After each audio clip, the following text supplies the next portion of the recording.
Welcome back my dear student. Science academy online class में आपका पुनः स्वागत है। हम लोग का जो सॉल्यूशन चैप्टर स्टार्ट किए हुए हैं, हम लोग उसको क्या करते हैं, कंटिन्यू रखते हैं। अभी तक ऑलरेडी हम लोग percentage by mass, W by W form, percentage by volume, V by V form and again percentage by mass that is W by V form हम लोग पढ़ चुके हैं। उसके साथ साथ मोल फ्रैक्शन को भी हम लोग क्या किए हैं, कंप्लीट किए हैं। लेकिन दोबारा हम लोग क्या करेंगे, रिपीट करते हुए आगे बढ़ेंगे। ठीक है, तो सबसे पहले हम लोग आते हैं again and one more, that is क्या है, मोल फ्रैक्शन। तो मेरे प्यारे बच्चों, मोल फ्रैक्शन कल भी आपको बताए थे कि फ्रैक्शन का मतलब क्या है, एक तरह का क्या टुकड़ा है, किस तरह क्या है, रेशियो है। तो यहाँ जो मोल फ्रैक्शन का मतलब क्या है कि मोल का पार्ट, मोल का हिस्सा, उसको हम लोग बहुत ही इजी वे में क्या करेंगे, एक्सप्रेस करेंगे। ठीक है, तो सबसे पहले हम लोग आते हैं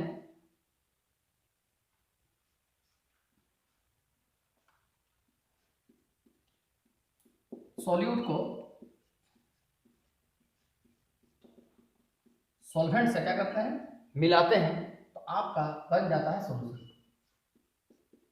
क्या बनता है, सॉल्यूशन। ऑलरेडी हम लोग दो कंपोनेंट को क्या किए हैं, यूज किए हैं, that is solute and solvent. दो से ज्यादा ही हो सकता है, लेकिन दो से कम हम लोग यूज नहीं करेंगे। मिनिमम हम लोग कितना यूज कर रहे हैं, बोले दो, जिसमें हम लोग सॉल्यूट को ले रहे हैं और दूसरा क्या बोल रहे हैं, सॉल्वेंट। सॉल्यूशन बनने के लिए कम से कम दो कंपोनेंट का दरकार पड़ता है। अगर ऑलरेडी सिंगल कंपोनेंट होता है तो सॉल्यूशन नहीं कहलाएगा, हो सकता है वो सॉल्यूट होगा या क्या होगा, बोलिए सॉल्वेंट होगा। तो हम लोग क्या करते हैं कि ये जो सॉल्यूशन प्रिपेयर किए हैं, यहाँ पर दो कंपोनेंट है, that is solute and solvent. यहाँ पर हम लोग तीन अल्फाबेट को क्या करते हैं, यूज करते हैं, सॉल्यूट के लिए भी और सॉल्वेंट के लिए भी। दैट इज ध्यान दीजिएगा, small W, small M and small N. Similarly solvent के लिए capital W, capital M and capital N. ये तीन तीन अल्फाबेट को क्या करते हैं, यूज करते हैं। ध्यान रहे कि सॉल्यूट के लिए जो भी अल्फाबेट को यूज कर रहे हैं that is small letter, and solvent के लिए जो भी अल्फाबेट को हम लोग क्या करते हैं, यूज करते हैं, दैट इज कैपिटल लेटर। ठीक है, तो हम लोग दोनों को साथ साथ क्या करते हैं, कंपेयर करते हैं। ध्यान दीजिएगा, ये जो डब्ल्यू है सॉल्यूट एंड सॉल्वेंट के लिए, भले वो स्मॉल डब्ल्यू हो या कैपिटल डब्ल्यू हो, ये एक्सप्लेन करता है मास, या तो बोलेंगे weight. That mean W solute के लिए आता है mass of solute, and capital W solvent के लिए आता है mass of solvent. Similarly small M and capital M, that is molar mass. That is क्या है, molar mass.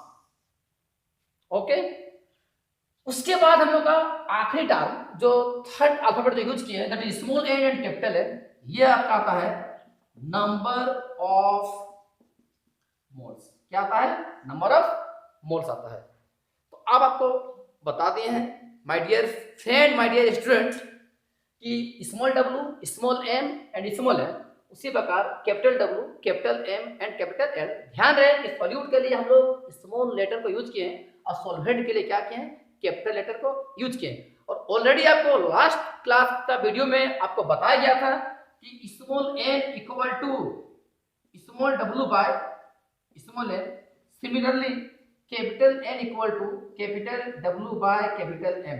That mean number of moles equal to mass upon molar mass, भले वो solute हो या सॉल्वेंट हो। जब हम लोग मास बाय मोलर मास को लेते हैं तो हमारा निकलता है resultant part, that is number of moles. तो प्यारे बच्चों, ये पार्ट को देख लीजिए। उसके बाद हम लोग धीरे धीरे क्या करते हैं, मोल फ्रैक्शन की तरफ क्या करते हैं, बढ़ते हैं। उसको क्या करेंगे, डिफाइन करेंगे। ठीक है, हाँ तो मेरे प्यारे बच्चों, हम लोग अभी क्या करते हैं कि मोल फ्रैक्शन को बहुत ही सरल भाषा में क्या करेंगे, इसको हम लोग डिफाइन करेंगे। तो एक्चुअली मोल फ्रैक्शन, फ्रैक्शन आपको पहले बता दिए थे क्या है, तो रेशियो है। तो किसका रेशियो है, बोलिए मोल्स का। तो इसी को बेस मानते हुए हम लोग मोल फ्रैक्शन को क्या करते हैं, डिफाइन करते हैं। That is the ratio of number of moles of the given component to that of total number of moles of the solution. ये आपका 2 लाइन का क्या है डेफिनेशन है। इसको आपको हम देखिए बोर्ड में स्क्रीन में क्या किया है दर्शाए, देख लीजिए। The ratio of given moles of the क्या है कंपोनेंट, जिसका हमको क्या करना निकालना है, किसके कंपेयर में, total number of moles of the solution के कंपेयर में क्या करना है निकालना है। That is the ratio of given moles of the component to that of total number of moles of the क्या है सॉल्यूशन।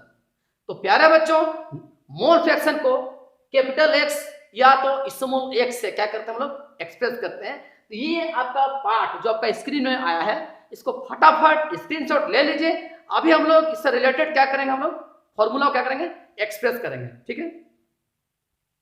हाँ तो प्यारे बच्चों, अभी हम लोग क्या करते हैं कि मोल फ्रैक्शन के डेफिनेशन को बेस मानते हुए उसको हम लोग क्या करते हैं मैथमेटिकली एक्सप्रेस करते हैं, ठीक है। तो चलिए आते हैं, क्योंकि हमारे पास 2 कंपोनेंट है दैट इज सॉल्यूट एंड क्या बोले सॉल्वेंट। तो मोल फ्रैक्शन या तो हम लोग सॉल्यूट का निकाल सकते हैं या तो सॉल्वेंट का निकाल सकते हैं, क्योंकि यहाँ हमारे पास ऑलरेडी 2 ही कंपोनेंट क्या है बोलिए एग्जिस्ट करते हैं। तो अब आते हैं हम लोग मोल फ्रैक्शन ऑफ क्या बोलिए सॉल्यूट। अगर हम लोग सॉल्यूट का मोल फ्रैक्शन को निकालते हैं तो अकॉर्डिंग टू डेफिनेशन क्या है, नंबर ऑफ मोल्स ऑफ क्या है सॉल्यूट। जिसका भी मोल फ्रैक्शन निकालेंगे उसका नंबर ऑफ मोल्स ऊपर में आएगा divided by total number of moles of क्या बोलिए सॉल्यूशन, ठीक है। ये था आपका डेफिनेशन। और डेफिनेशन को बेस मानते हुए क्या किया हम लोग मैथमेटिकल फॉर्म में क्या किया एक्सप्रेस किया, किसका मोल फ्रैक्शन ऑफ क्या बोलिए सॉल्यूट। तो mole fraction of solute equal to हो जाता है number of moles of solute divided by total number of moles of क्या है सॉल्यूशन। चूंकि सॉल्यूशन में ओनली 2 ही कंपोनेंट्स है that is solute and solvent, इसीलिए हम लोग इसको आगे बढ़ सकते हैं कि mole fraction of solute equal to number of moles of solute आपका कितना आ जाता है small N, total number of moles of solution में चूंकि सॉल्यूट है और क्या बोलिए सॉल्वेंट है। सॉल्यूट के लिए क्या था बोलिए number of moles small N, और सॉल्वेंट के लिए क्या था बोलिए कैपिटल एन, इसीलिए आपका small N plus capital N use होगा। ये आ जाता है आपका इक्वेशन नंबर 1, ठीक है। सिमिलरली जिस प्रकार मोल फ्रैक्शन ऑफ सॉल्यूट के लिए हमारा small N by small N plus capital N आता है, उसी प्रकार मोल फ्रैक्शन ऑफ सॉल्वेंट के लिए भी हमारा सेम केस आएगा, सिर्फ स्मॉल एन के जगह पर आपका आ जाता है कैपिटल एन। चलिए हम लोग आगे बढ़ते हैं। सिमिलरली मोल फ्रैक्शन ऑफ क्या है सॉल्वेंट, क्या है solvent equal to capital N by small N plus capital N, ये आपका आ जाता है इक्वेशन नंबर 2। तो अभी हम लोग 2 इक्वेशन को प्राप्त किए in terms of solute and in terms of solvent. तो ध्यान रहे मोल फ्रैक्शन ऑफ सॉल्यूट के लिए क्या आता है small N by small N plus capital N. Small N क्यों ऊपर लेते हैं, क्योंकि हम लोग सॉल्यूट का निकालते हैं। जब सॉल्वेंट का काम करते हैं तो उस समय number of moles of solvent आ जाता है, तो आपका कैपिटल एन क्या होगा बोलिए ऊपर में आ जाता है। इसी प्रकार से मोल fraction of solute and mole fraction of solvent को क्या किया हम लोग एक्सप्रेस किए, और उसको हम लोग इक्वेशन 1 एंड इक्वेशन 2 क्या किया हम लोग एक्सप्रेस के माध्यम से क्या किया हम लोग आगे बढ़ते हैं, ठीक है। अब देखिए